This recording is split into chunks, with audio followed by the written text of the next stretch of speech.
aujourd'hui c'est le dernier jour de pêche sur le lac et Tony m'a laissé le petit bateau pour l'après-midi. On va retourner sur un endroit que j'ai fait l'année dernière où j'ai fait mon beau poisson.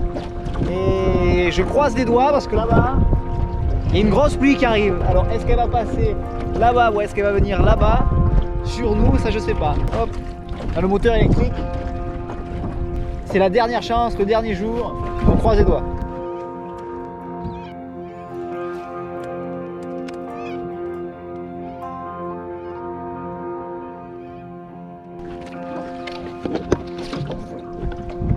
Oh, yellow belly.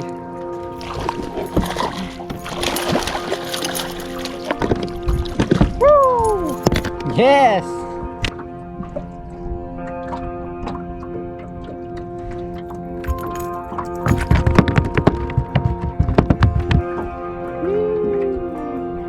Grosse touche sur le spinner. Ha.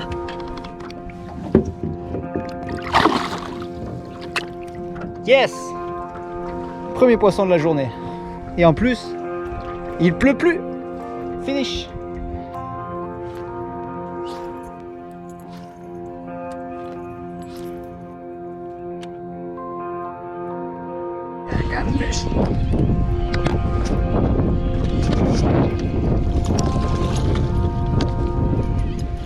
D'accord. Yes.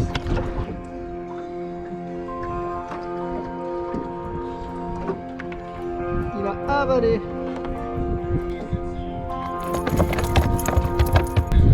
Ça sortit tout seul. Murray cod. Yes, cod. Ah, pas ouvert.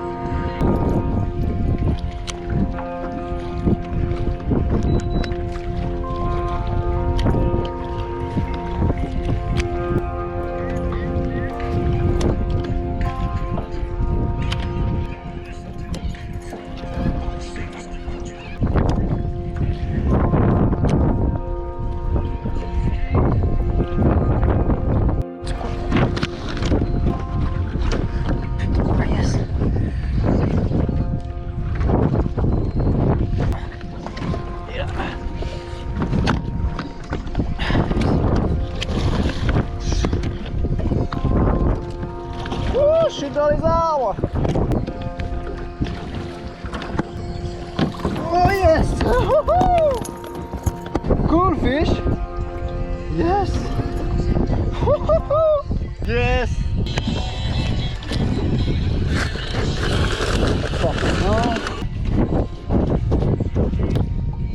Yes. Relax.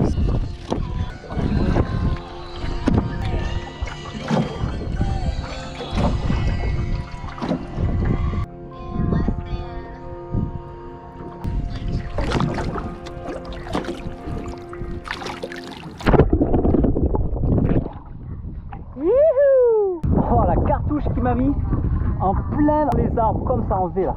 Là-bas. Là-bas. Cool, cool, cool, cool.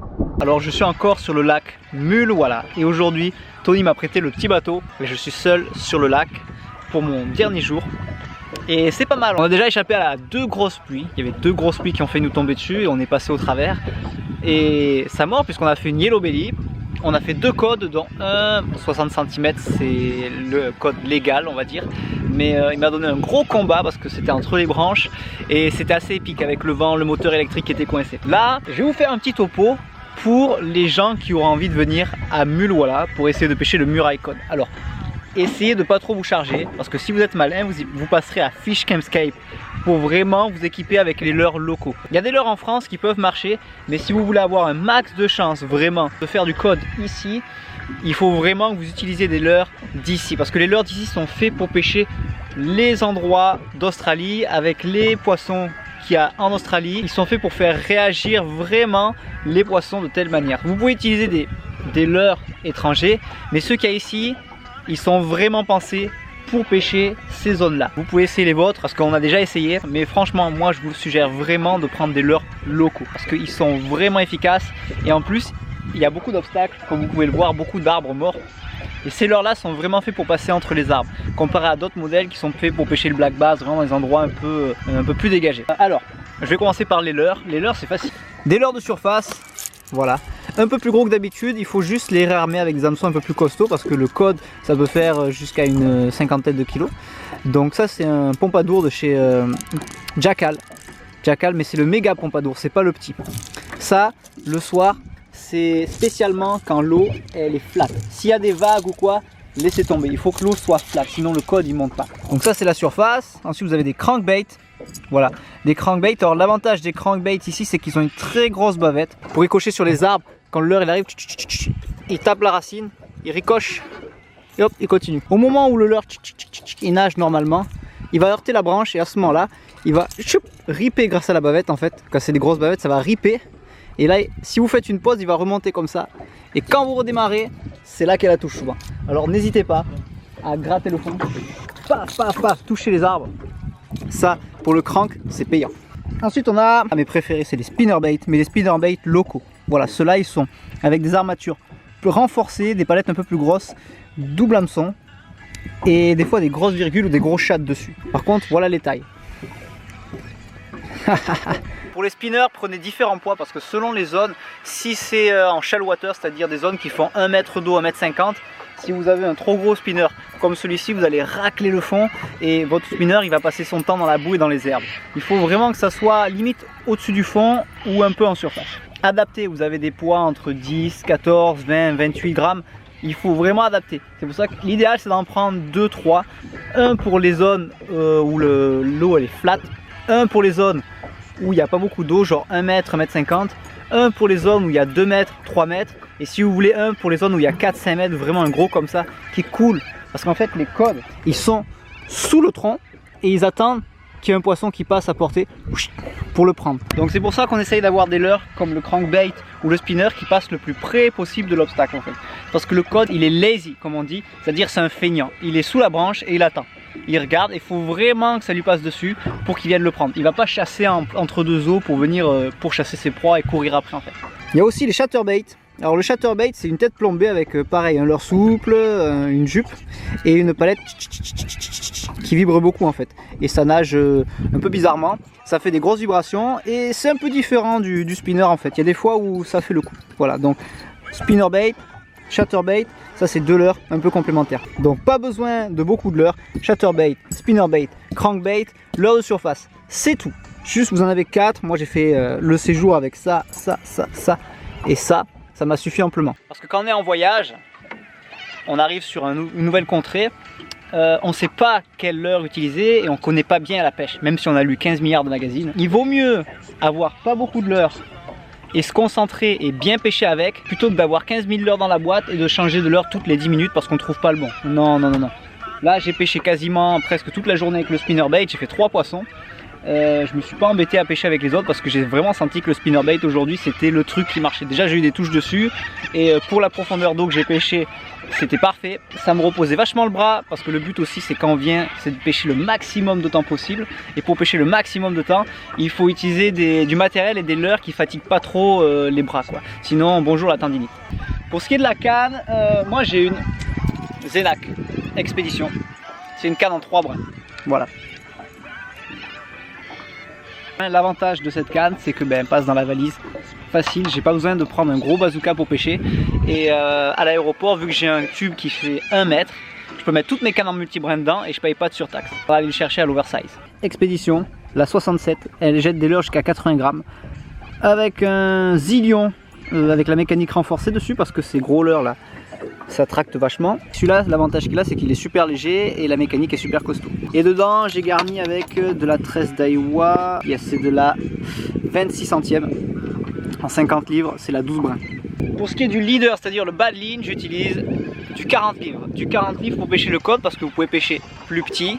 Mais plus petit, si vous tombez sur un gros, vous risquez de vous faire casser en fait. Et vu qu'on passe souvent notre temps à faire passer le leurre dans les branches, il faut quand même que ce soit un peu épais pour pas que ça s'use trop vite. Et au-dessus de 40 livres, les leurres nagent un peu moins bien et surtout c'est beaucoup moins discret. Bien sûr la pince à anneau brisé qui peut couper aussi, mais elle je l'ai cassée. Une paire de gants parce que les gants pour manipuler les codes, la bouche des codes elle est très râpeuse comme le silure.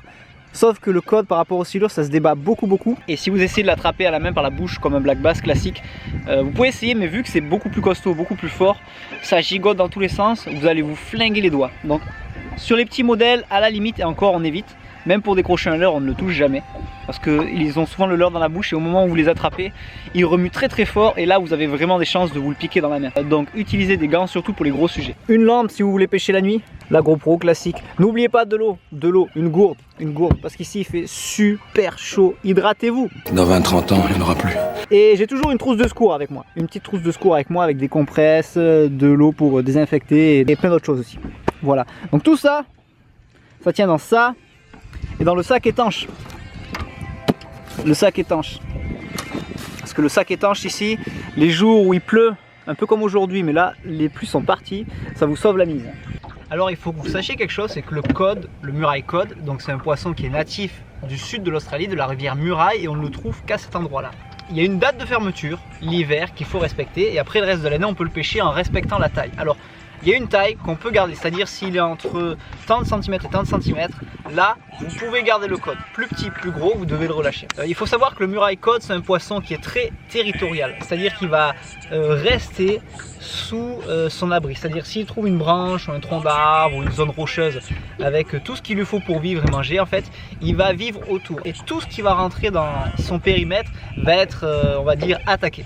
Donc quand vous abordez un poste, privilégiez vraiment les obstacles, ne pêchez pas en pleine eau, privilégiez les obstacles style les branches, les gros troncs d'arbres, voire même des cailloux. Mais l'idéal c'est des gros troncs d'arbres qui tombent. Souvent le cod est dessous et il ne faut pas hésiter à passer le plus près possible de l'obstacle avec votre leurre. Souvent le leurre est fait exprès pour venir taper la branche ou le caillou.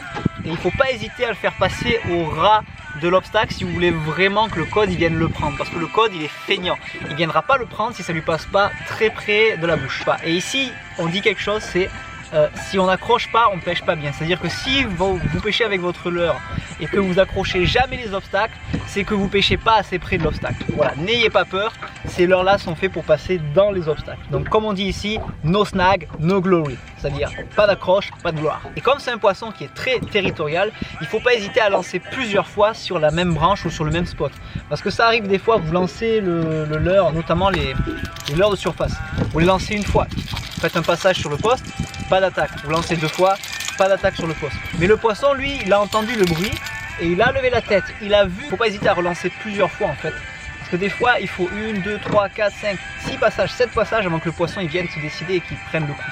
D'accord? Donc n'hésitez pas à relancer plusieurs fois sur le passage. Hi! Yes!